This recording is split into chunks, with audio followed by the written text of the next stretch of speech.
Sebelumnya kita berdoa. Bapa, terima kasih untuk saat ini kami boleh datang kepadamu untuk belajar firman-Mu. Tuhan, tolong kami, kuasai hati dan pikiran kami, tenangkan hati kami, dan biarlah kiranya ya Tuhan, baik yang ada di tempat ini maupun yang ada di rumah boleh belajar melalui firman-Mu pada hari ini. Tuhan, tolong kami semua dan berkati kami. Di dalam nama Tuhan Yesus kami berdoa dan mengucap syukur. Amin. Tadi saya sempat ambil satu bilang ini ranting gitu ya, ranting bunga. Lalu apa hubungannya dengan khotbah saya? Anggaplah ini adalah sebuah pohon. Kemudian entah ada angin kencang dan seterusnya, tiba-tiba satu rantingnya hampir patah, tapi tidak terlepas dari induknya, dari pohonnya. Dia masih hidup, ya. Tapi rusak, iya. Dia masih bisa makan, iya. Secara fisik, dia masih oke-oke aja gitu ya. Tetapi dia sudah rusak. Gambar ini menggambarkan tentang tema saya, total depravity. Walaupun ilustrasi ini tidak menggambarkan 100% apa yang saya maksud, tapi paling tidak memberikan gambaran kepada kita seperti apa yang saya maksud tentang total depravity. Total depravity adalah rusak secara total. Dalam pengertian yang lain adalah ketidakmampuan total datang kepada Allah. Karena dia sudah rusak seperti ini, dia sudah rusak, tidak ada kemampuan sama sekali dalam dirinya untuk datang kepada Allah. Karena dia sudah berdosa. Inilah yang terjadi. Kenapa dia berdosa? Ini yang menjadi penjelasan. Oke. Saya akan bicarakan tentang sejarahnya. Total depravity adalah salah satu dari rumusan tulip. Tulip itu dirumuskan pada abad yang ke-16. Tulip 5 kata. T U L I P. Tulip total depravity. Rusak secara total. Who? Unconditional election, pemilihan tanpa syarat. L, limited atonement, penebusan yang terbatas, limited atonement. E, irresistible grace, anugerah yang tidak dapat ditolak. Ini nanti ada hubungannya dengan khotbah saya, total depravity, tidak dapat dipisahkan. Yang kelima adalah P, perseverance of the saints, ketekunan orang-orang kudus. Yang menjadi pembahasan kita adalah total depravity, rusak secara total, ketidakmampuan manusia secara total. Perumusan tulip yang 5 kata tadi tidak dapat dipisahkan dari sejarah perkembangan tradisi gereja-gereja reform di Belanda. Saudara, pada abad yang ke-15, pada waktu itu Belanda sedang bergumul untuk mendapatkan kemerdekaan dari negara Spanyol.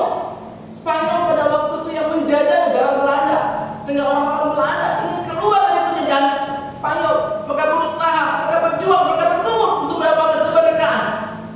Pada saat yang sama pula juga gereja-gereja reform berbenah, dan salah satunya adalah mereka mengadakan sidang sinode. Dan di dalam sidang sinode mereka merumuskan pengakuan yang kita kenal hingga hari ini disebut dengan pengakuan Belgia. Dan yang paling terkenal adalah pengakuan Katekisme Heidelberg. Beberapa gereja hari ini juga masih mengajarkan pengakuan ini. Gereja saya di Nias juga masih mengajarkan pengakuan ini. Pengakuan apa ya bahasa Inggrisnya? Pengakuan Katekisme Heidelberg, pengakuan iman katekismus. Jadi itu masih diajarkan sampai hari ini. Dan yang paling menarik adalah pada waktu itu mereka membuat universitas Leiden, di mana universitas ini menjadi pusat teologi reform. Jadi pada abad ke-16 sampai dengan abad yang ke-17 orang-orang pergi ke Belanda untuk belajar tentang teologi reform. Kenapa? Di Belanda ini mereka sudah ada dasar-dasar tentang teologi reform. Namun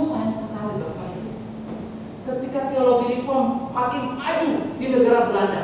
Pada saat itu pula juga ada terjadi kontroversi, ada terjadi perpecahan di gereja-gereja reform. Salah satunya adalah ada seorang bernama Yakobus Arminius. Yakobus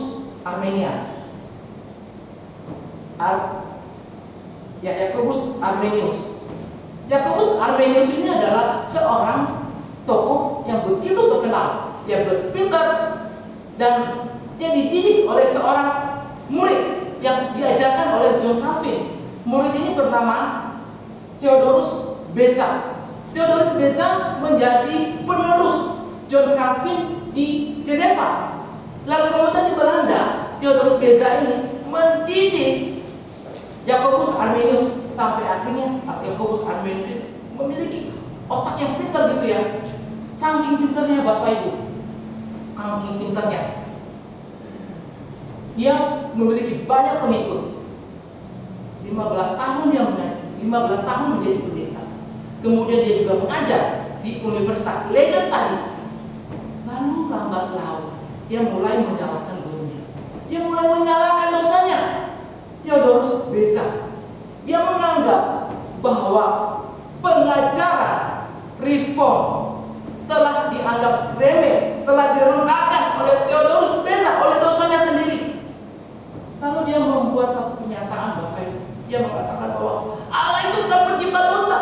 Karena Allah bukan pencipta dosa, maka manusia itu, kita punya kebebasan untuk memilih diselamatkan atau tidak. Ketika saya mau percaya kepada Tuhan, itu adalah hak saya. Ketika saya tidak mau percaya kepada Tuhan, itu adalah hak saya. Dia memang satu sisi dia percaya tentang anugerah Allah. Allah memberikan anugerah kepada kita.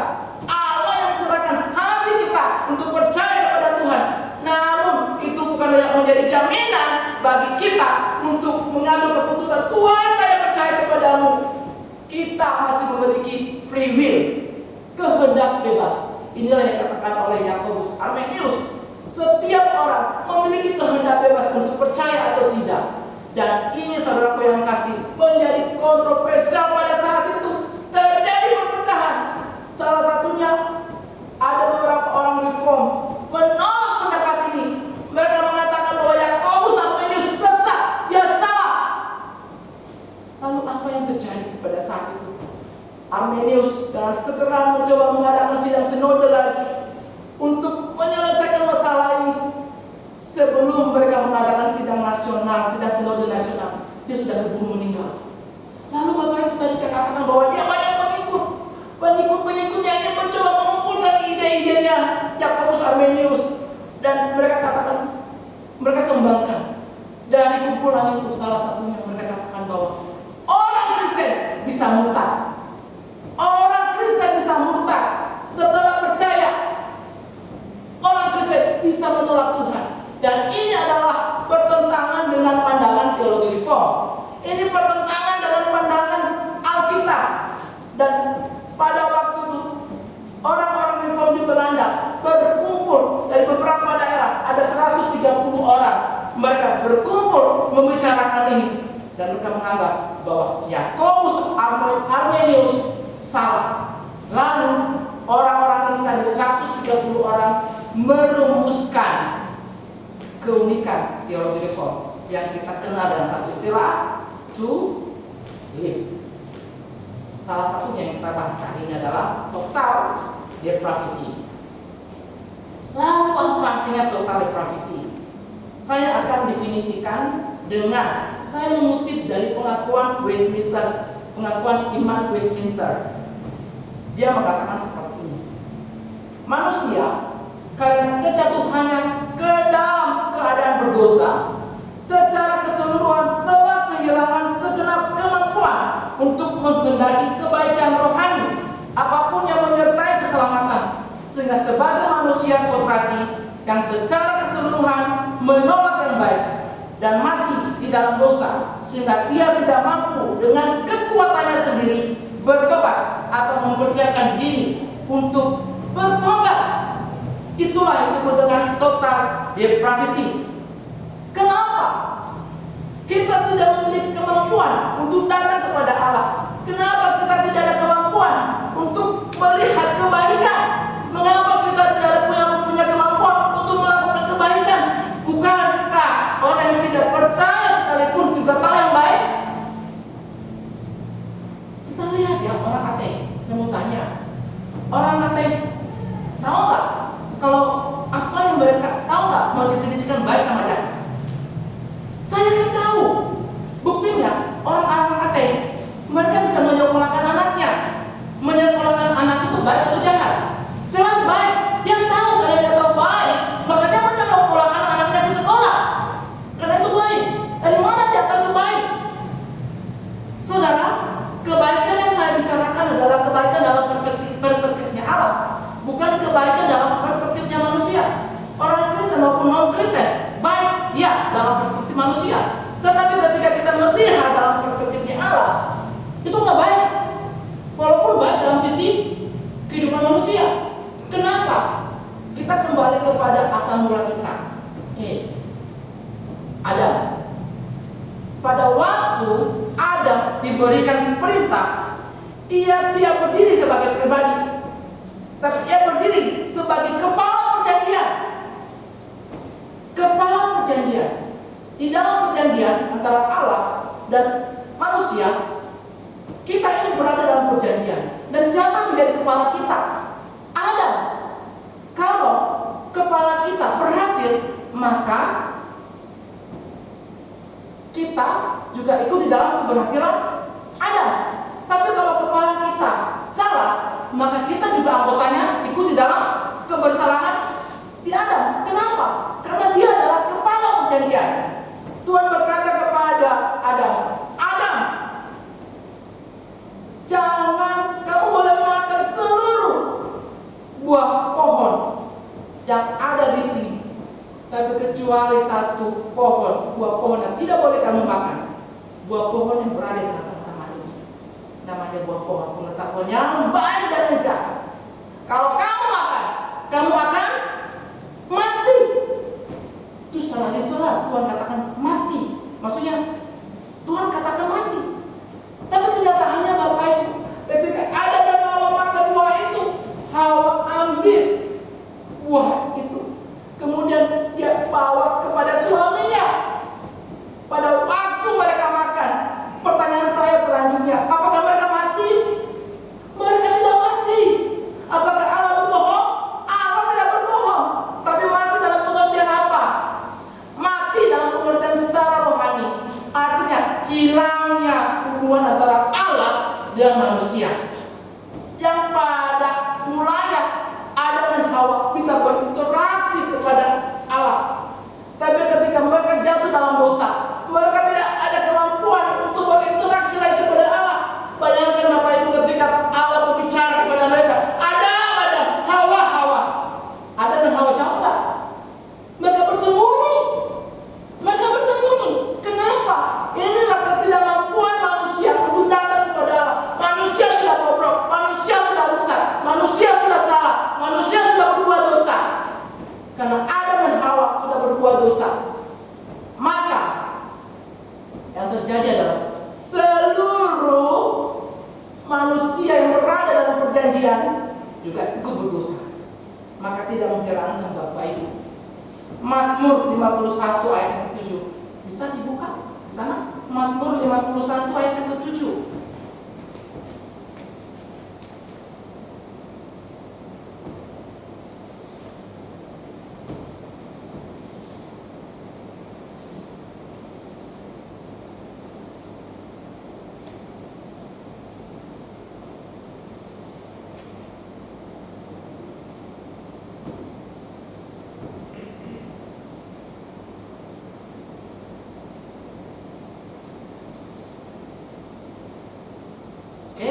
Ayat yang ke-7.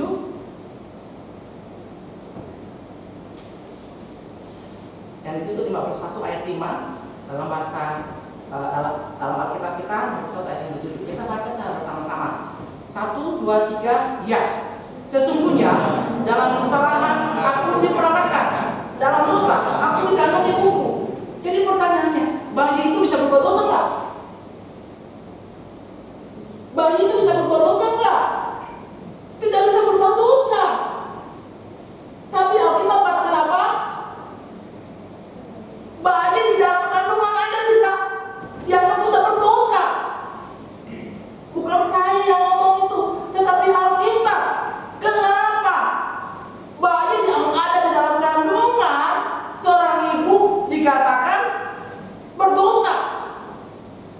yang kita kenal satu istilah yang lain, dosa warisan.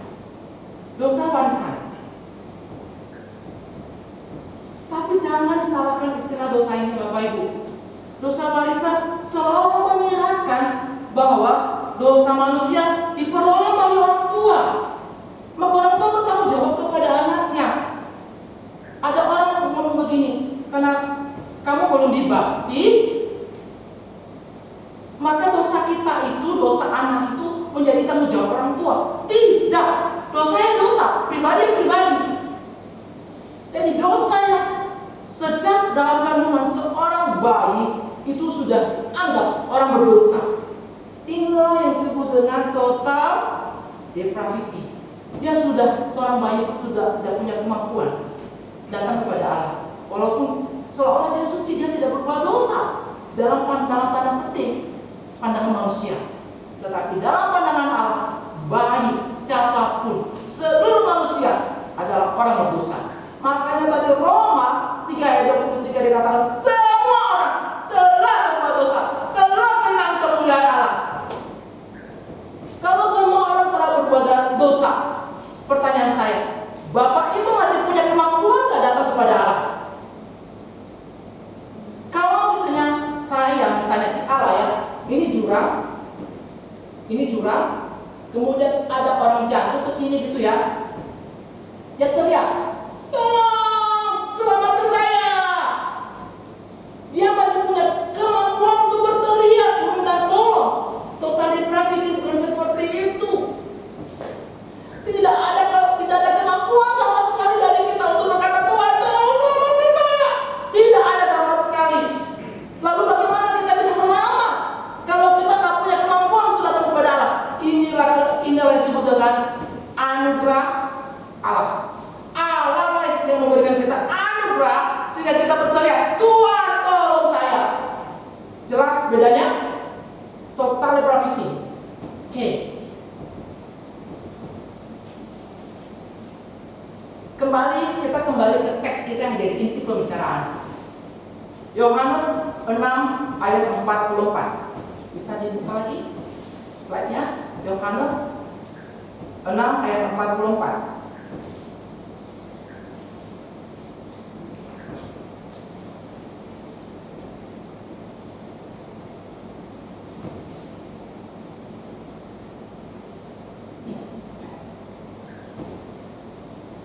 Kita baca sama-sama. 1, 2, 3 ya.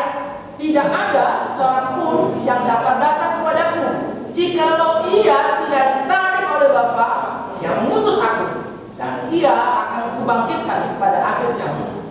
Perhatikan kalimat pertama. Tidak ada seorang pun. Mengapa tidak ada seorang pun yang bisa datang kepada Bapa? Kenapa tidak ada seorang pun yang bisa datang kepada Kristus?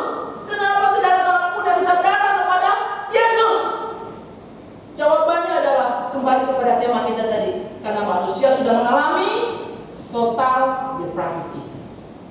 Tidak ada satu orang pun Bapak Ibu. Kita lihat ya, orang di luar sana. Banyak orang membenci orang Kristen. Banyak orang mencoba melihat kita ini, wah ini musuh besar. Salah satunya dalam Alkitab adalah Paulus. Saya mau tanya tadi, apakah kira-kira Paulus juga ada niat untuk menjadi orang Kristen? Tak ada niat sama sekali. Sejarah Alkitab menceritakan kepada kita bahwa Paulus itu dalam mata pandangan orang Kristen adalah penjahat. Dia mencari orang Kristen, dia cari, kemudian dia tangkap, dia penjarakan. Itu aja yang ada dalam pikirannya dia, dan yang dia lakukan setiap hari. Buru-buru mau menjadi orang Kristen, buru-buru tak akan bisa menjadi orang Kristen. Tetapi saudaraku yang kasih, pada waktu Allah memberikan anugerah kepada Paulus, sejahat-jahatnya Paulus berubah. Tuhan, saya ini orang berdosa. Walaupun ada banyak orang sana sini itu membenci kita, tapi kalau suatu saat Tuhan jamah hatinya, apa yang tidak mungkin? Oke. Pasal 6 ayat 44 ini juga menjadi kontroversial. Ada dua pendapat. Ada orang namanya pendapat pertama. Dia mengatakan tidak ada yang datang kepada Kristus kalau tidak ditarik Bapa, dan Bapa menarik semua orang. Tetapi hanya sebagian orang yang datang kepada Kristus. Ini Bapa, ini Kristus. Kiri saya adalah Bapa, kiri saya, kanan saya adalah Kristus. Lalu kemudian Bapa mencoba menarik seseorang, oke? Si A. Setelah ditarik oleh Bapa, kemudian dia mendengarkan perkataan Yesus, dia mendengarkan perkataan Alkitab, dia datang kepada dia beribadah di gereja. Tetapi setelah ditarik oleh Bapa, bukan berarti bahwa orang ini masih akan terima Tuhan Yesus. Itu pendapat pertama. Dia kasih contoh, misalnya Judas Iskariot. Contoh yang lain zaman sekarang, ada beberapa orang kan yang tadinya ikut sama kita, orang Kristen, tiba-tiba menolak Kristus dan berpindah agama. Itu udah kenyataannya seperti itu. Ini pandangan pertama. Jadi Allah menarik orang ini setelah orang ini ditarik, karena dia ditarik, itulah yang menyebabkan dia bisa datang gereja. Tapi dia datang gereja belum tentu dia mengambil keputusan untuk percaya kepada Yesus. Ini pendapat pertama. Pendapat yang kedua, Bapa menarik si A, sudah, kemudian setelah ditarik, orang ini sudah pasti bukan mungkin, pasti datang kepada Yesus. Kira-kira pendapat yang mana yang benar? Nah, ini ada hubungannya dengan pertentangan di abad yang ke-15 tadi, 15, 16, dan 17. Yakobus Arminius, orang-orang Arminius menekankan tentang free will. Dia mengatakan gini, Allah memberikan anugerah kepada si A, kepada seseorang. Setelah orang ini mendapatkan anugerah, maka orang ini belum tentu dia akan datang dan terima Yesus sebagai Tuhan dan Juru Selamatnya. Tetapi kita orang Kristen, khususnya Reform, pendapat kita bukan seperti itu. Kenapa? Saya percaya kita Bapak Ibu, nanti saya akan jelaskan kepada kita. Ini salah satu ayat yang menyatakan bahwa pandangan Yakobus Arminius itu adalah salah. Kemudian orang Reform mengatakan kalau sudah ditarik oleh Bapa, kemudian kita datang gereja, kita datang kepada Kristus, dan orang ini sudah tidak pernah berbalik lagi. Bapak Ibu masih ingat nggak ilustrasi saya tentang cabar tangan Romawi? Masih ingat saya ilustrasikan lagi. Waktu itu saya masih ingat, saya panggil Martin pada waktu itu ya, saya panggil ke sini. Coba lihat Yohanes pasal 6 ayat 27 kalau saya tidak salah. Dibuka lagi Yohanes pasal 6 ayat 37.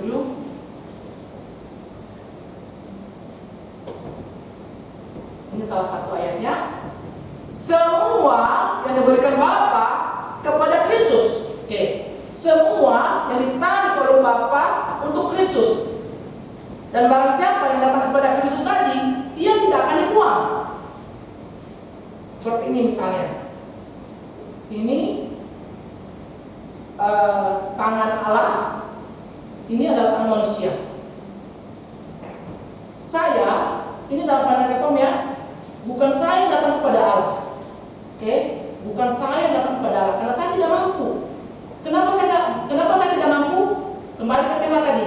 Karena kita mengalami total depravity. Tetapi Allah memberikan saya anugerah. Dia ambil saya, dia tarik saya, kemudian dia bawa saya kepada Kristus. Oke. Saya datang kepada Bapa setelah saya mendapatkan anugerahnya, saya pegang, Allah pegang saya. Oke. Tapi saya kan berbuat dosa. Kadang-kadang saya berbuat dosa. Saya lepas. Saya mau tanya, keselamatan kita hilang nggak? Nggak akan hilang. Yakobus Arminius bilang hilang. Allah udah lepas. Itu pandangan Arminius. Tapi kita, Allah tetap pegang, nggak akan hilang sama sekali. Tapi kita sudah lepas, iya, tapi Allah masih menolong kita. Saya kasih contoh dalam Alkitab. Siapa kira-kira contoh dalam Alkitab? Rasul Petrus. Allah datang kepada Petrus, kasih anugerah. Petrus pegang Allah, menjadi murid Yesus. Dia ngomong kepada Yesus, Tuhan Yesus, jangan khawatir, saya akan temani kemanapun kamu pergi, saya selalu ada. Yakini 3 kali yang bertobat kamu udah sangka saya, nggak mungkin lah. Hebat itu ya. Tiba-tiba Yesus dikatakan 3 kali yang berkokok. Yang terjadi, Petrus menyangkal, Yesus dia lepas. Apakah Allah melepaskan Petrus? Tidak. Allah tidak lepaskan Petrus. Pada waktu setelah Yesus bangkit, Yesus datang kepada Petrus. Pada waktu Petrus menyangkal Yesus 3 kali, pertanyaan Yesus kepada Petrus juga 3 kali. Pertanyaan yang sama. Yesus datang kepada Petrus. Petrus, apakah kau mengasihi aku? Apa jawaban Petrus? Ya Tuhan, saya mengasihi kamu. Ya sudah, ngomong lagi. Petrus, apakah kamu mengasihi aku? Tidak Tuhan Yesus, saya mengasihimu. Yang ketiga kali, Petrus, apakah kamu mengasihi aku? Sedihlah hati Petrus. Sedih. Sebenarnya pertanyaan ketiga adalah konfirmasi. Iya Tuhan, saya mengasihimu. Dan itu benar Bapak Ibu.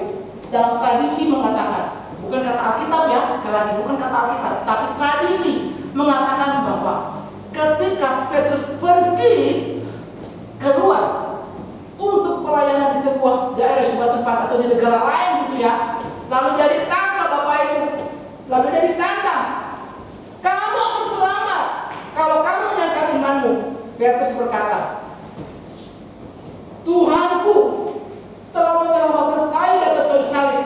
Dia mati untuk saya di atas kayu salib. Jadi, ya dipaku di atas kayu salib, kepalanya di atas, kakinya di bawah. Kamu salibkan saya dengan kaki di atas, kepala di bawah. Jadi dia disalib terbalik. Saking cintanya kepada Tuhan Yesus. Apakah keselamatan Petrus hilang? Tidak. Jadi kita tidak kenal istilah murtad. Lalu kenapa Yesus berkata demikian? Saya akan jelaskan konteksnya dulu. Yesus, perhatikan ayat 49 dari pasal yang ke-6 tadi.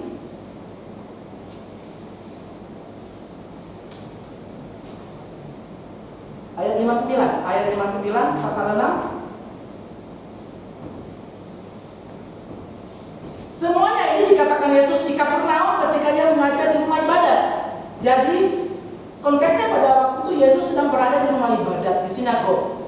Mungkin seperti ini kali ya. Kemudian dia mengajar, orang banyak yang datang pada waktu itu, bukan hanya murid-muridnya, tapi banyak orang yang tidak percaya juga datang kepada Yesus. Tetapi banyak juga di antara orang banyak itu memiliki motivasi yang sama. Kenapa? Kita lihat konteks sebelumnya lagi supaya ini benar-benar jelas dan menjawab pertanyaan ini. Perhatikan ayat 41. Ayat 20. Ayat 26. Yesus menjawab mereka, aku berkata kepadamu, sesungguhnya kamu mencari aku bukan karena kamu telah melihat tanda-tanda, melainkan karena kamu telah makan roti itu dan kamu kenyang. Berarti Yesus itu sudah kan melakukan banyak mujizat. Salah satunya adalah memberikan makan beberapa ribu orang, banyak pada waktu itu. Lalu kemudian orang-orang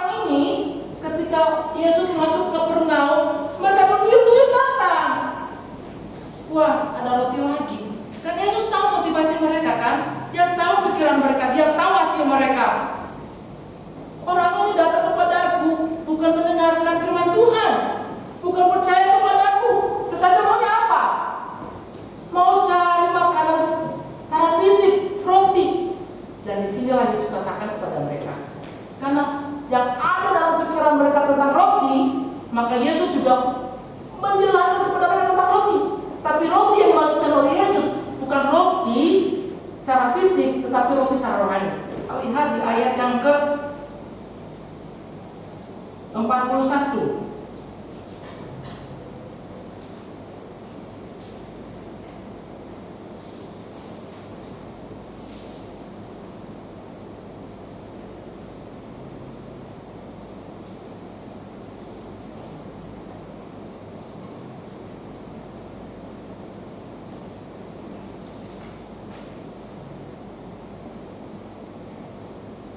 Ayat 35, ayat 35. Kata Yesus kepada mereka, Akulah roti hidup. Barang siapa datang kepadaku, ia tidak akan lapar lagi, dan barang siapa percaya kepadaku, ia tidak akan haus lagi. Bapak Ibu, ketika orang banyak itu mendengar pernyataan ini, mereka langsung menolak loh, langsung membuat frontal kepada Yesus. Ini yang terjadi, ini yang dicatat dalam ayat 41. Tolong ayat 41. Maka bersungut-sungutlah orang Yahudi tentang Dia, karena Dia telah mengatakan, Akulah roti yang telah turun dari surga. Bersungut-sungutlah orang banyak yang datang pada waktu itu, karena Yesus mengklaim dirinya, Akulah roti yang telah turun dari surga. Mereka mulai bertengkar, dan lebih jelas lagi disebutkan di dalam ayat yang ke 52. Di 51 dulu, Yesus mengulangi lagi mengenai roti. Akulah roti hidup yang telah turun dari surga. Jikalau seorang makan dari roti ini, ia akan hidup selama-lamanya. Dan roti yang kuberikan itu ialah dagingku yang akan kuberikan untuk hidup dunia. Di ayat 52, ini pertengkaran antara orang Yahudi. Orang-orang Yahudi bertengkar antara sesama mereka dan berkata, bagaimana Dia dapat memberikan dagingnya kepada kita untuk dimakan? Bukankah Dia adalah anak setukang kayu? Bukankah Dia orang yang biasa? Bukankah secara status Dia tidak ada apa-apanya dengan kita? Bagaimana mungkin Dia memberikan kita roti? Bagaimana mungkin Dia mengklaim dirinya Dia adalah roti yang turun dari surga ke bumi ini? Mereka bertengkar, mereka menolak Dia. Bukankah orang-orang ini tadi mendengar pengajaran Yesus? Iya, mereka dengar Bapak Ibu, mereka dengar baik-baik. Tetapi ketika ada tantangan mau percaya kepada Yesus, mereka menolak Yesus.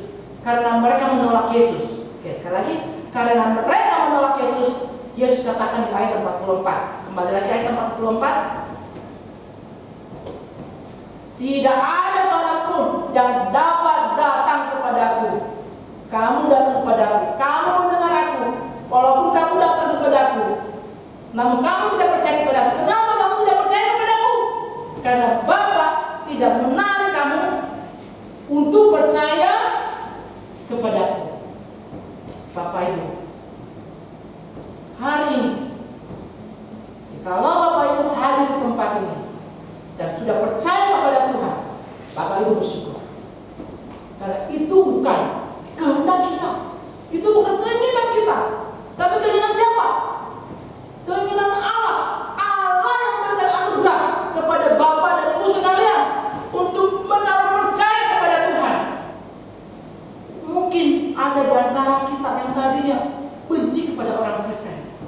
Mungkin ada di antara kita, kalau kita dengar kata Kristen, wah, Kristen ya, langsung pergi. Saya pernah dengar loh Bapak Ibu, waktu saya pelayanan, kalau dengan kata Kristen gitu ya, benar-benar dia tidak mau. Tapi Bapak Ibu, sepanatik-panatiknya dia, sepanatik-panatiknya seseorang, tapi kalau Tuhan yang gerakkan hati orang ini, maka orang ini akan percaya. Orang ini akan percaya. Karena itu Bapak Ibu, dari dua pendapat ini tadi, pendapat yang kedua yang paling benar.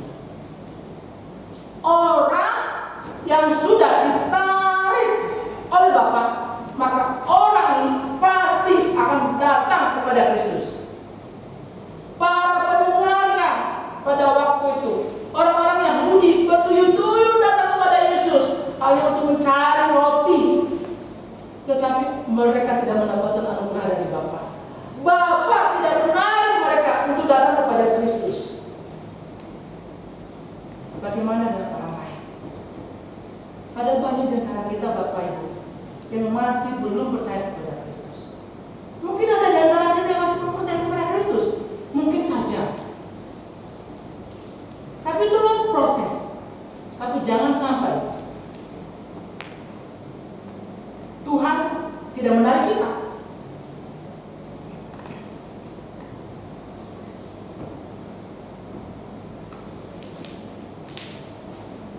Kata ditarik. Tidak ada seorang pun yang dapat datang kepadaku jikalau ia tidak ditarik. Kata ditarik dalam bahasa Yunani-nya itu hanya 8 kali disebutkan di dalam kitab Perjanjian Baru. Kata ditarik dalam bahasa Yunani-nya ya hanya 8 kali disebutkan di dalam kitab Perjanjian Baru.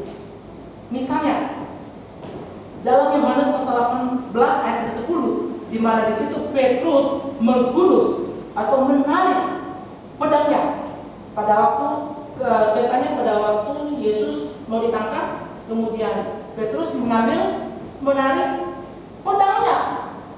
Itu kata helko, kata yang sama yang dipakai dalam Yohanes 6:44. Menarik pedangnya. Kenapa dia menarik pedangnya?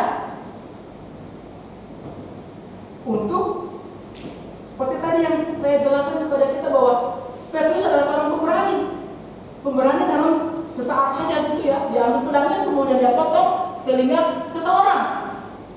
Yohanes 21 ayat yang ke-6. Murid-murid menarik jala yang penuh. Pada waktu mereka melempar jala mereka, kemudian banyak ikan, kemudian mereka menarik. Dan menarik itu nggak gampang loh Bapak Ibu. Itu nggak gampang, itu berat. Saya ini seorang nelayan. Saya di kampung itu seorang nelayan. Jadi saya udah tahu persis. Saya nggak bisa berenang loh Bapak Ibu, nggak bisa berenang sama sekali. Tapi saya bisa berani. Kalau kapalnya perahunya jatuh ya saya beber aja gitu ya. Selesai sudah. Tapi ketika kami pakai jala juga, kemudian ketika banyak ikan di jalanya itu kami tarik dan itu keras loh, keras banget. Oke. Pengertian pertama tadi yang keras ya, waktu saya tarik itu keras. Kemudian yang kedua, ketiga, orang Kisah Para Rasul 16 ayat 19 dan seterusnya Kisah 21 ayat 30. Orang banyak menyeret Paulus. Pada waktu Paulus ditangkap, kemudian orang-orang banyak itu menyeret. Kemudian yang terakhir, orang kaya menyeret orang miskin, pengadilan. Oke. Dari beberapa kata Yunani yang sudah saya baca tadi, maka apa yang ada dalam benak kita dari pengertian ini? Pertama, saya menarik jala saya dengan keras, dan itu adalah proses. Bapak Ibu, saya kasih satu contoh. Mungkin saya pernah menyampaikan satu ilustrasi ini.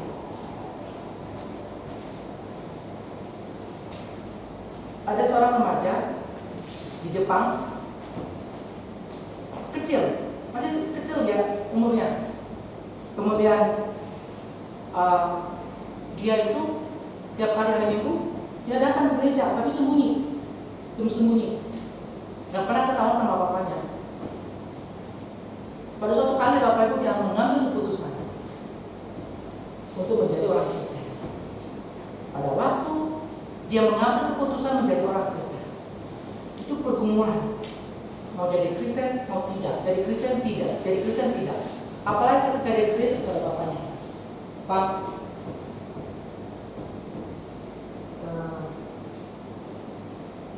jangan marah ya Pak ya. Kenapa nak? Ini Pak, saya mau jadi orang Kristen. Bapak yang marah. Kamu pikir kita tidak punya agama? Kamu pikir kita tidak punya kebudayaan? Kamu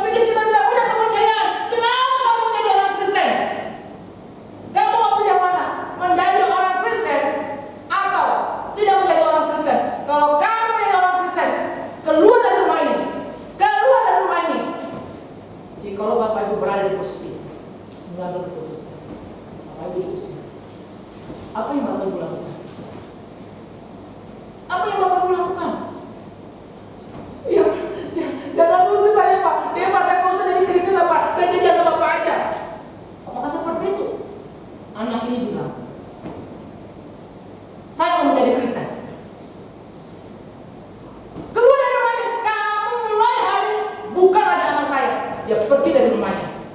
Dia memang diusir, dia mau pergi tapi dia diusir. Dia mau pergi demi Tuhannya. Beberapa lama kemudian dia kembali kepada bapaknya. Pak, kamu bukan anak saya. Tahun demi tahun bapak dia pergi, dia pulang ke rumahnya. Kamu bukan anak saya. Suatu kali bapaknya, tapi dia doa terus. 50 tahun kemudian, bayangkan lamanya itu. Bapaknya panggil. Nah, panggil anak saya itu, panggil. Anaknya datang. Dan yang luar biasanya bapak itu, apa menjadi anaknya menjadi orang tuanya jadi Kristen. Ditarik, itu butuh proses. Mungkin kita bisa saja diusir, mungkin kita bisa saja dibenci, mungkin kita bisa mengalami masalah di sana sini. Itulah proses penarikan Allah kepada Kristus. Bapak itu berani ngambil resiko itu. Yang kedua, pengertian dari arti katanya tadi, Allah yang berinisiatif menarik, bukan kita. Allah yang berinisiatif. Pada waktu saya tarik ikan itu tidak ngomong kepada saya, Pak Eliezer tolong tarik saya. Gak akan ngomong itu kepada saya. Saya berinisiatif, saya tarik. Allah yang berinisiatif, bukan kita. Karena kita sudah mengalami total depravity. Yang ketiga, bukan menarik orang yang mau ditarik. Bukan. Allah tidak menarik orang yang mau ditarik. Belum tentu. Tuhan saya mau Tuhan jadi orang Kristen. Belum tentu Allah mau. Sekali lagi, Allah yang berinisiatif. Makanya banyak orang di sana sini masih belum percaya kepada Tuhan. Pertanyaannya, apakah Allah adil? Apakah Allah adil? Ada di kitab Roma. Jawabannya Allah tetap adil. Yang terakhir, tarikan Allah tidak dapat ditolak. Ini yang paling penting. Tarikan Allah tidak dapat ditolak. Kalau Allah sudah menarik kita untuk percaya kepada Tuhan, tarikan itu tidak dapat ditarik.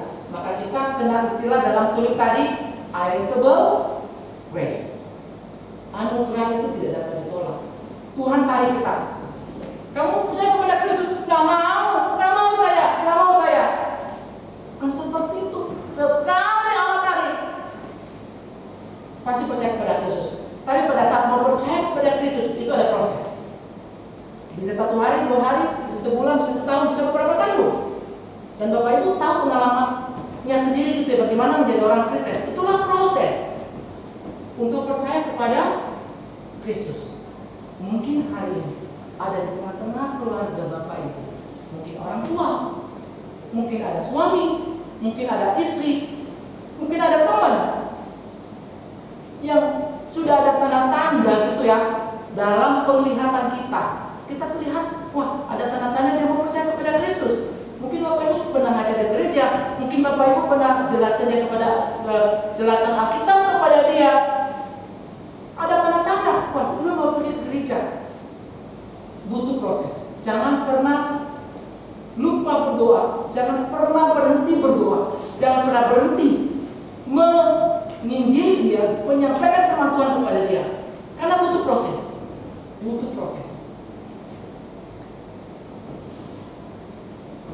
Siapa tahu Bapak Ibu menjadi alat Tuhan untuk mengubah seorang menjadi percaya kepada Tuhan. Saudara, terakhir, kita ini sudah rusak secara total. Kita tidak punya kemampuan datang kepada Allah. Karena rupa dan gambar Allah yang ada pada diri manusia sudah rusak. Tapi gambar dan rupa Allah yang ada pada diri manusia yang sudah rusak itu bisa dipulihkan kembali ketika Allah menarik kita datang kepada Kristus, dan dengan anugerahnya kita bisa percaya kepada Kristus. Maukah Bapak Ibu membawa orang-orang datang kepada Kristus supaya gambar dan rupa Allah yang sudah rusak pada diri mereka bisa dipulihkan kembali lewat Bapak Ibu membawa orang itu kepada Kristus. Siapa tahu Bapak Ibu adalah Allah Tuhan untuk membawa mereka kepada Kristus. Pertanyaan saya, maukah Bapak Ibu menjadi alatnya?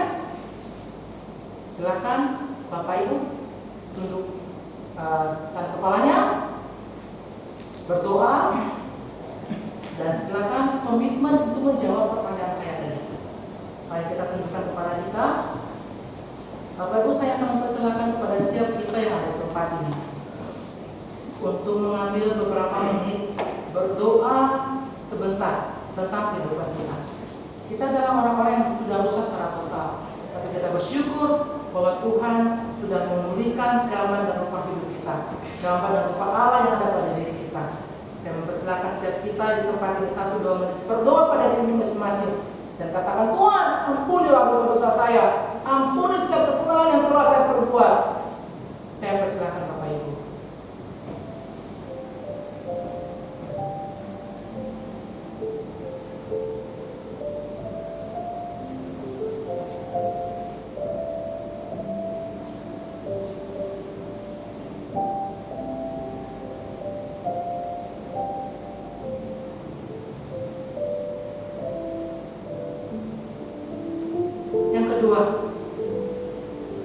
Mungkin ada di antara kita hari ini sampai hari ini, apakah baik kita yang ada di gereja maupun kita yang masih ada di rumah yang sedang mengikuti ibadah online,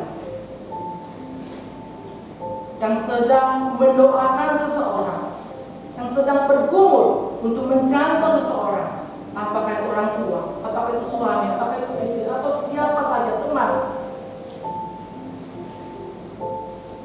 Saya minta kepada Bapak Ibu, silakan tunjuk tangan saya berdoa kepada kita semua. Siapa di antara kita yang sedang bergumul untuk menjangkau seseorang? Silakan tunjuk tangan, jangan lihat tunjuk tangan. Saya akan berdoa untuk kita semua. Bagi teman-teman yang sedang bergumul menjangkau orang lain, puji Tuhan. Siapa lagi? Silakan tunjuk tangan. Saya akan berdoa untuk kita. Jikalau ada di antara kita yang masih belum, Bapak Ibu silakan pikirkan saat ini, siapa kira-kira yang akan kita jangkau. Kita keluar dari gereja ini, kita mulai menjangkau mereka. Saya persilakan kepada Bapak Ibu 1 menit berdoa untuk pribadi orang yang Bapak Ibu jangkau saat ini. Saya persilakan.